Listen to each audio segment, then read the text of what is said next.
Benih Rahasia Sang Pewaris episode 81. Bella tersadar dari lamunannya karena suara dering teleponnya. Ia melirik ide penelepon sebelum mengangkat telepon dan menyapa dengan nada pasrah, "Ayah. Aku baru saja melihat berita tentang Kenzo dan Shira. Siapa yang mengira mereka akan mengumumkan hubungan mereka ke publik?" Ruben mencibir dingin di ujung telepon saat nada sinis merayap masuk ke dalam suaranya. "Maafkan aku karena tidak menyelesaikan tugas yang ayah percayakan padaku, ayah. Ketidakmampuanku telah mengecewakanmu, dan aku telah membuang-buang waktu dan tenagamu," kata Bella sambil memeluk dirinya sendiri seolah-olah dia akan hancur jika tidak melakukannya. "Bella, jangan katakan itu. Kita masih punya perjalanan panjang di depan, jadi kuatkan dirimu. Siapa yang bisa menjamin Shira akan hidup cukup lama untuk menikah dengan Kenzo, kan?" Mendengar hal itu, Bella langsung menjadi cerah dan bertanya, "Ayah, apa rencanamu? Jika dia akan menjadi pengganggu seperti mendiang ibunya, aku akan menyingkirkannya dengan cara yang sama. Aku bisa membuatnya menghilang. Kamu berencana untuk membasminya, ayah?" Bella bersemangat. Dengan keterlibatan Ruben dalam hal ini, dia mungkin masih memiliki kesempatan untuk menyelesaikan tugas itu. Yang lebih penting, dia bersemangat karena bisa dekat dengan Kenzo. Dia diam-diam merasa Kenzo menarik dan menggetarkan. Dia bernafsu padanya dan menginginkannya untuk dirinya sendiri. "Benar sekali," Ruben mengiyakan. Kemudian, ia menambahkan dengan nada menyemangati, "Aku sedang merencanakan sesuatu sekarang, dan akan kuberitahu saat waktunya tiba. Namun, kamu harus kuat dan jangan pernah goyah, mengerti? Kamu tetap harus mengalahkan Kenzo." "Ya, ayah. Begitu ayah berhasil menyingkirkan Shira, aku pasti bisa mengalahkan Kenzo," kata Bella dengan keyakinan baru. "Itulah yang ingin ku dengar. Sekarang, tunggu saja jawabanku." Begitu Ruben menutup telepon, mata Bella berbinar-binar dengan tatapan yang hampir gila. Shira pada dasarnya mengumumkan keinginannya untuk mati begitu dia mengumumkan hubungan dengan Kenzo, dan Ruben tidak akan pernah membiarkannya hidup cukup lama untuk melihat hari pernikahannya. Saat itu, Livy dilanda amarah histeris pagi itu di Nugraha Residence. Ia tidak pernah menyangka bahwa ia akan terbangun dan menggulir ponselnya di tempat tidur dan menemukan foto-foto Shira dan Kenzo yang sedang berciuman tersebar di seluruh internet. Livy berlari menuruni tangga dengan pakaian yang dikenakannya saat tidur dan memberitahu ibunya tentang berita itu. Rachel juga tercengang, tetapi keterkejutannya segera tergantikan oleh kekhawatiran saat dia bergumam, "Shira punya cara tersendiri untuk mendekati pria. Siapa yang mengira dia punya trik tersembunyi? Aku tidak percaya dia berhasil mendapatkan Kenzo dalam waktu sesingkat itu. Mama, sekarang dia sudah punya Kenzo di pihaknya. Apakah kita masih bisa mendapatkan perusahaan ayah?" Mama tahu betapa serakahnya dia, dan dengan orang penting seperti Kenzo yang mendukungnya, dia akan menginjak-injak kita semua jika dia mengambil alih perusahaan ayah juga. Livy menunjukkan dengan nada bermusuhan. Rachel mendengus. "Shira selalu membenciku, dan sekarang dia akhirnya menyiapkan semua kartunya. Hanya masalah waktu sebelum dia menunjukkan kartunya dan membalas dendam pada kita. Kita tidak bisa hanya duduk di sini dan menunggu kematian kita." "Aku setuju sekali, Mama. Kita tidak bisa membiarkan dia mengambil semuanya dari kita. Kita harus memikirkan caranya. Livy, Gilang adalah taruhan teraman kita saat ini jika kita ingin mengambil alih perusahaan itu." Ini kesempatanmu.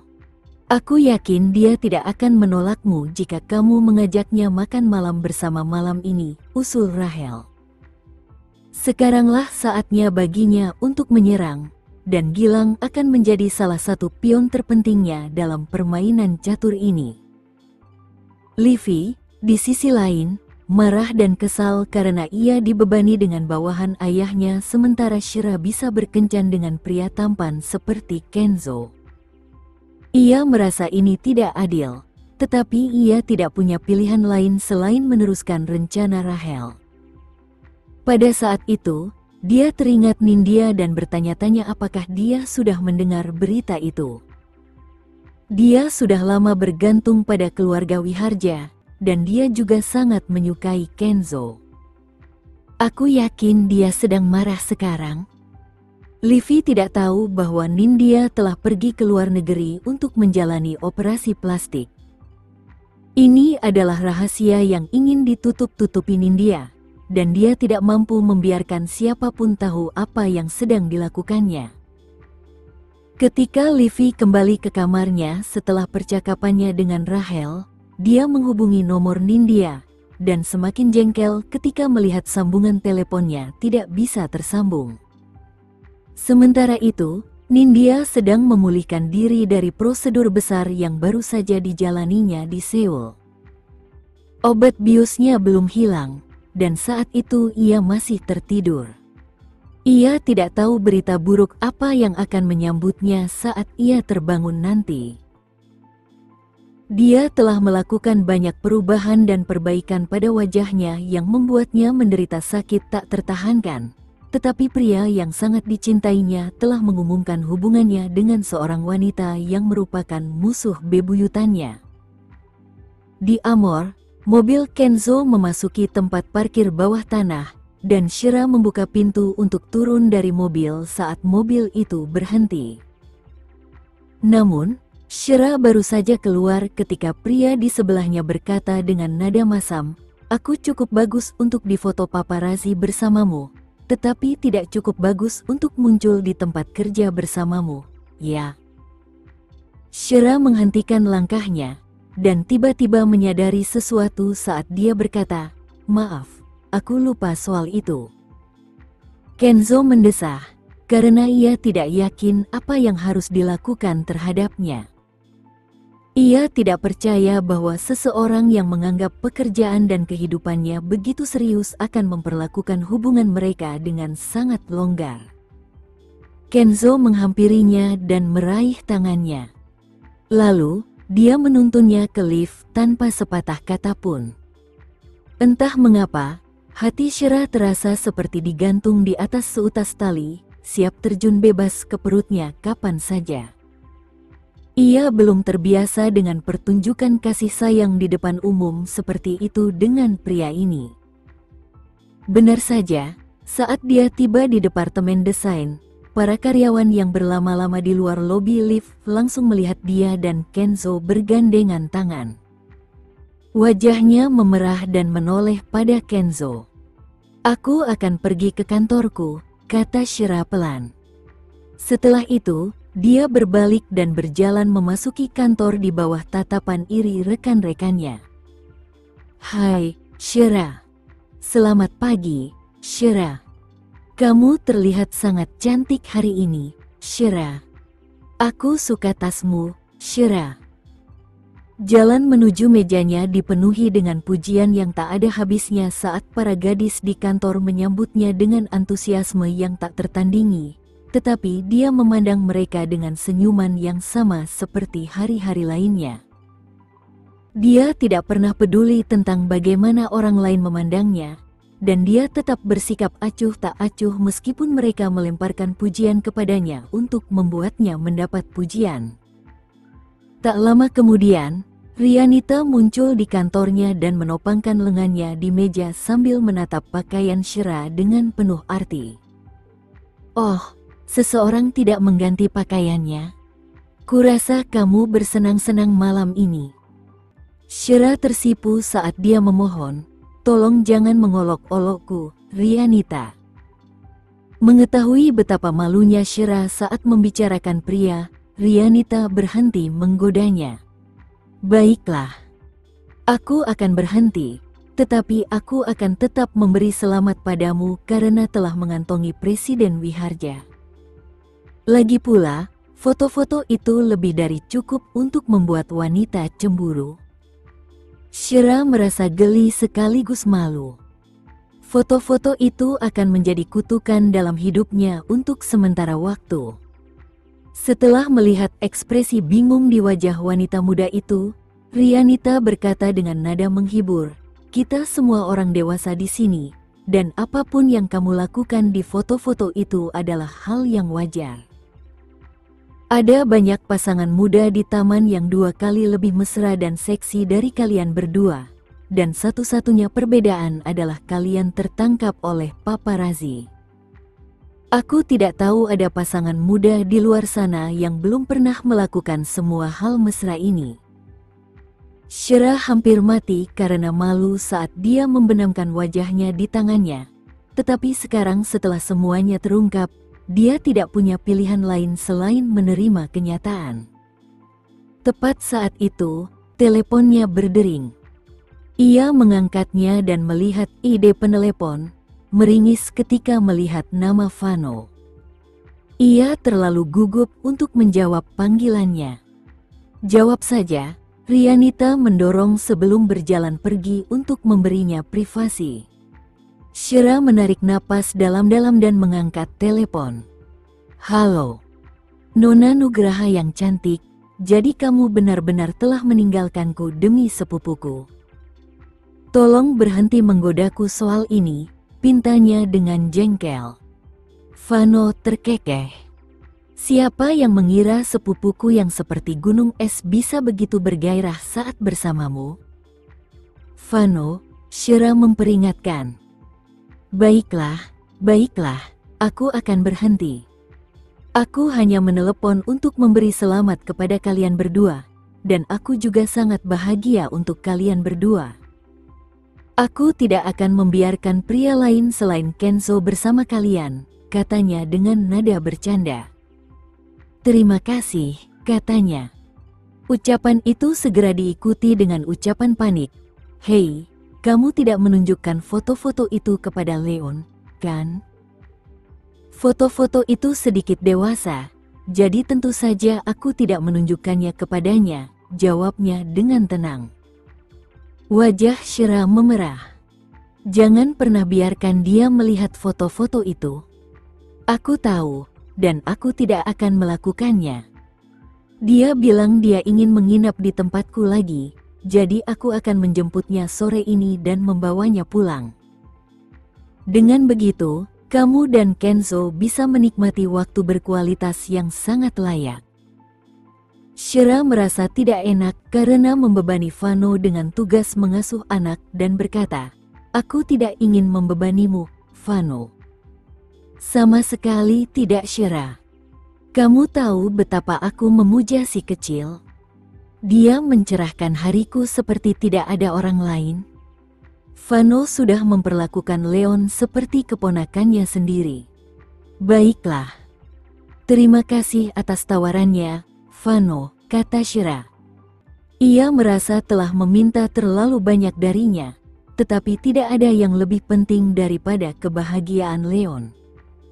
"Tidak perlu berterima kasih padaku. Pergi saja dan rebut hati sepupuku sebelum ada gadis lain datang dan merebutnya. Dia pria yang populer, loh," kata Vano bercanda dan menutup telepon. Saat ini, Shira menopang dagunya dengan satu tangan.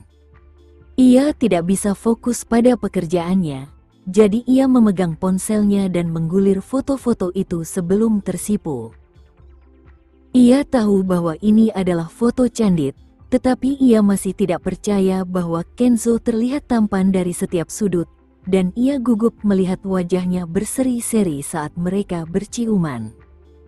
"Sepertinya aku terlalu menikmati ciumannya," pikirnya. Ia menggulir ke bawah ke bagian komentar tempat para netizen meledak dalam hiruk-pikuk.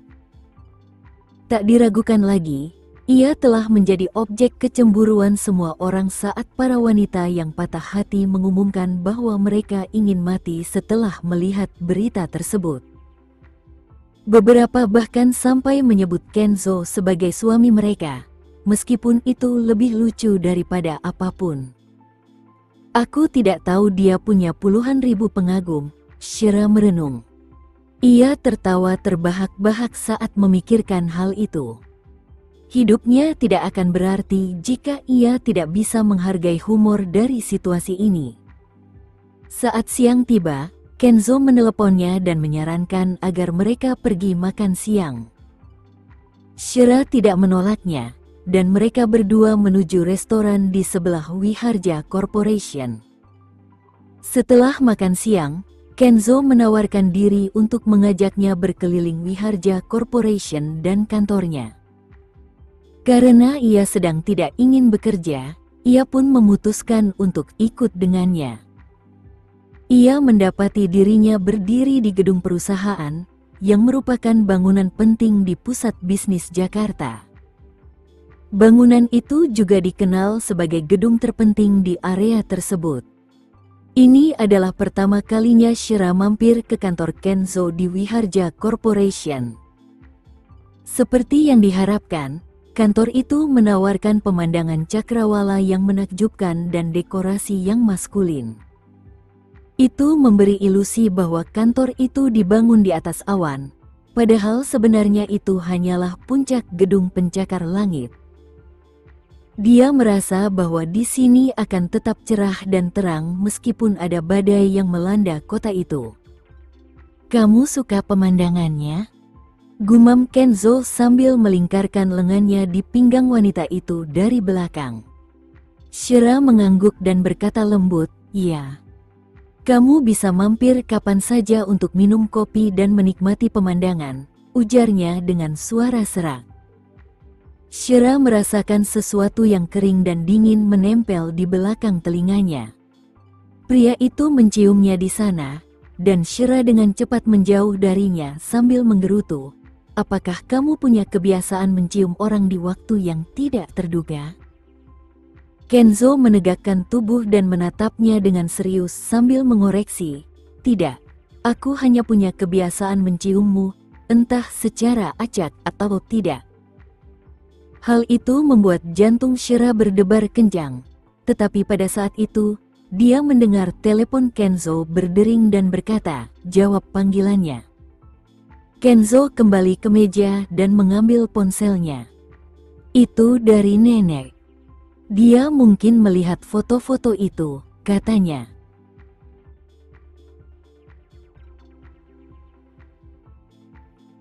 Sekian dulu ya video kali ini. Kita lanjutkan lagi videonya di lain waktu. Oh iya, bagaimana menurut kalian? Semoga bisa sedikit menghibur kalian semua.